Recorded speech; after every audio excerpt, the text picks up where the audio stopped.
There are days of taking more than I can give. I think sometimes we can think that just because we're a Christian that it's easy to have faith in God in every circumstance of life.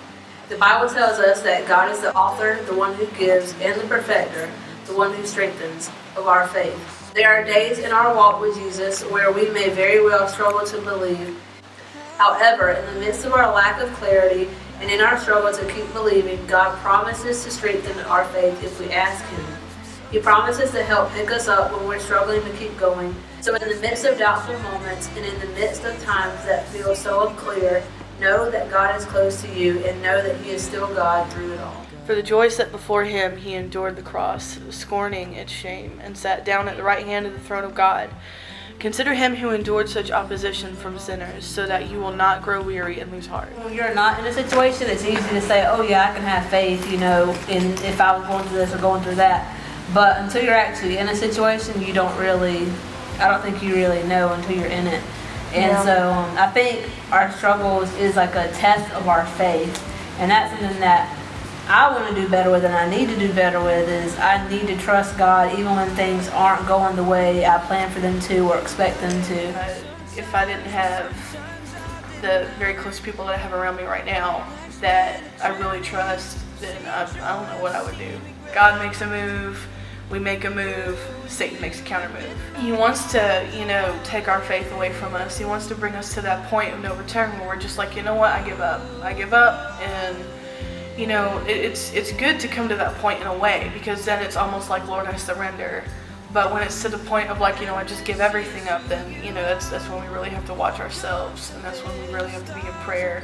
And we really need to surround ourselves with people who we know without a shadow of a doubt who will have our back and who will be there for us 100%. Like you have to just air what you're feeling to God. It tells us over and over again in the Bible to make our requests known to God. Tell Him what we're struggling with. Tell Him how we're feeling, like He's our best friend, because He basically is. You just have to have faith that He's going to work out whatever you're going through. If it's a goal you're reaching, pray about that goal and have faith that He is going to help you reach that goal. And if you're struggling with anxiety or depression, pray about those feelings and pray that He will give you peace or that He will give you joy in your heart and have faith that He can do that.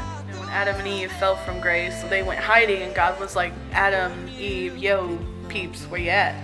He wasn't asking them because He didn't know. He was asking them because He wanted them to admit where they were. And it's almost like the same concept. God already knows what you're going through.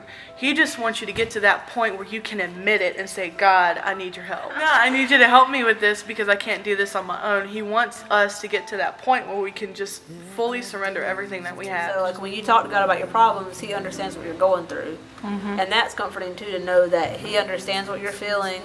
I grew up, being taught and being told that you got to be strong, you got to be tough, you can't shed a tear, crying is weakness. At the same time, God wants you to be able to submit yourself and to be able to humble yourself in that place where you can be like, Lord, I really need your help with this. He will allow circumstances and situations to happen that will bring you to that place.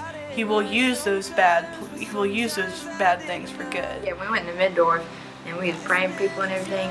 I was just like relief, and I kind of got a breakthrough through prayer. But just lately, I just feel like to be able to get closer to God, you have to surround yourself with good people. I get so angry with myself because I know what I should do and I don't do it, and I just get so mad. It's not like I do anything bad or anything, but it's just like I know I shouldn't be letting Satan get in my mind like that. And I have to fight Satan off every day. I mean, even like the drama that we've been doing, liar. He is a liar. He'll tell me stuff about myself that kind of degrades me and brings me down. Fear and some people, they don't actually really care about me. They just acting like it to be nice and blah blah, like just stuff like that. Like stuff that it's like he almost fabricates it, makes it up in my mind, and it sticks and it's like a tape. It plays over and over and over and over again in my head, and I have to shut it off some way. And I think the best way to shut it off is through prayer, surrendering to God. Like Sarah was saying, I've been struggling a lot with Satan putting thoughts in my head and making me feel really down about myself and about my friends. And because I don't quote unquote have that many close friends, and the ones that I do have, The ones that I do, because people are hard to trust these They days, are. let's be honest. Like, and the ones that I do have, I always feel like, well, they're just, like you said, they're just being nice to me, or they're just being my friend or whatever, because they feel bad for me because of all this stuff, and like I bother them when I talk to them about my problems and stuff like that. And Satan just puts those thoughts in my head, and it's really hard to get them out. But like I was saying earlier, you have to air what you're feeling to God. Be encouraged. Just remember that no matter what you're facing or what you're going through, God is close. He is there. And pray for God to use those moments to build you up and like to make you go stronger. It's Joseph, and he's talking to his brothers, and he says, you know, after he's been sold into slavery and everything, and he tells them, what you meant for evil, God used for my good. So, you know, think of it that way. The things that Satan tries to bring to you that he's trying to use to steal your joy and your happiness and your peace and to try to destroy you, God can take those moments and those trials, and he can turn around for something good to use for him. Number 3 in Colton Dixon series, finished.